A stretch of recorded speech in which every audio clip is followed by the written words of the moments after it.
Allahu Akbar! At around 6:30 a.m. on October the 7th, armed Hamas militants breached the defences around Gaza to launch the deadliest attack in Israel's history. They massacred more than 1,100 Israelis and took 251 people hostage. Citizens of Israel, we are at war, not in an operation or in rounds, but at war.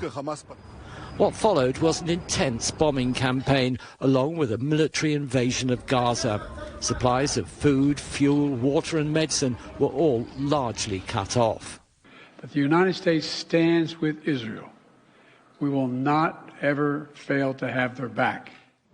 Initially, Israel had widespread international support, but as the levels of civilian suffering intensified, global opinion started to change.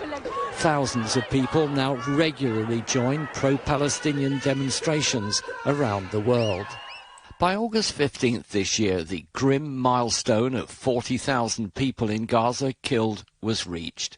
That figure now stands at nearly 42,000, although the real number is likely to be far higher, the UN warns. 154 hostages have been released, rescued or killed. 97 are believed to be still held by Hamas in Gaza.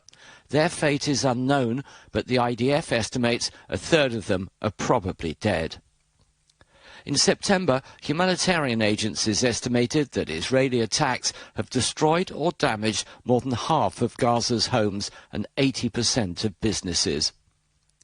Of Gaza's 2.3 million population, around 1.9 million have been displaced at least once.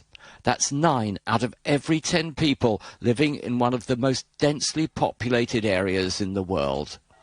There was a brief ceasefire in November last year, with Israeli hostages released in return for Palestinian prisoners.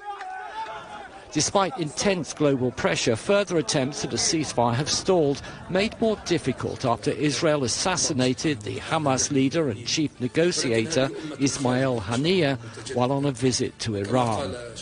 It's left Israel increasingly isolated diplomatically, with the US, China and much of Europe calling for an immediate ceasefire.